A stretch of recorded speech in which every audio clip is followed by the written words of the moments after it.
Friends, आज की इस वीडियो में हम बात करने जा रहे हैं भगवान विष्णु के मास अधिक मास के बारे में।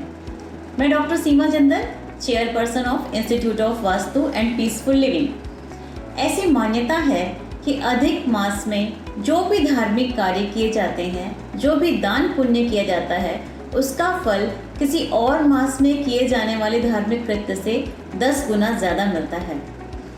तो ये क्यों ज़्यादा मिलता है? अधिक मास को अधिक मास क्यों कहा जाता है, या इसे पुरुषोत्तम मास क्यों कहा जाता है, मल मास क्यों कहा जाता है?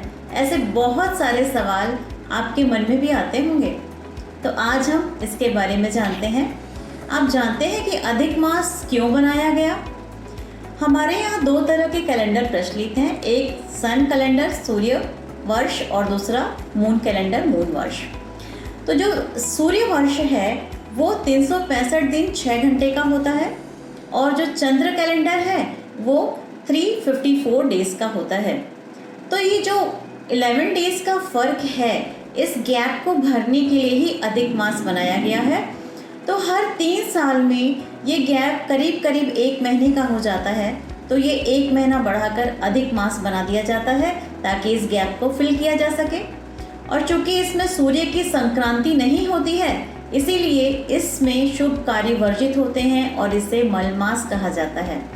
ये सिर्फ चंद्रमा के गैप को पूरा करने के लिए अधिक मास बनाया गया है।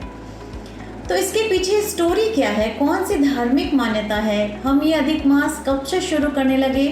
तो एक बहुत ही इंटरेस्टिंग कहानी है इसके पीछे कि हिरण्यकशिपु नाम का एक दैत्य होता है जो कि भगवान ब्रह्मा से अमरत्व का वरदान प्राप्त करना चाहता है। भगवान ब्रह्मा कहते हैं कि तुम्हें अमरता का वरदान तो नहीं दे सकता, हाँ कुछ और मांगो।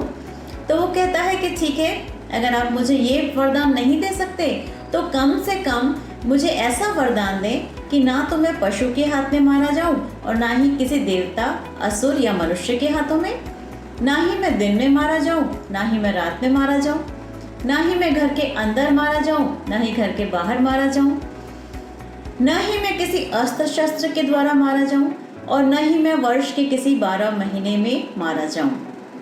तो भगवान ब्रह्मा जी बिल्कुल उसको आशीर्वाद देकर चले जाते हैं, और वो अपने आप को हिरण्यकशिपु हिरण्यकश्यप अपने आप को अमर मानकर और अपने भक्तों को कहता है कि वो उसे भगवान की तरह पूजा करें।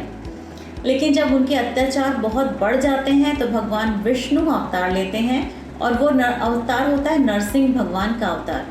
नरसिंह भगवान जो कि ना तो पशु हैं, उनका आधा हिस्सा शेर का है और आधा हिस्सा मनुष्य का, इंसान का। तो ये ना तो देवता रहे ना पशु रहे। और वध किस समय किया? वध उन्होंने न दिन में किया न रात में किया, संध्या के समय जब गोधूली बेला का समय था उस समय किया। न घर में किया न बाहर किया, जो घर की देहरी होती है उस पर बैठकर किया। ये ना तो नारी थे ना ही नर थे। तो इस तरीके से पूरी कंडीशन को इन्होंने पूरा किया। ना तो इस अस्त्र से मारा ना ही शस्त्र से मारा, उन्होंने उसे नाखूनों से अपने उनका सीना, हिरण्यकशिपु का सीना फाड़ दिया और इस तरीके से उसका वध किया।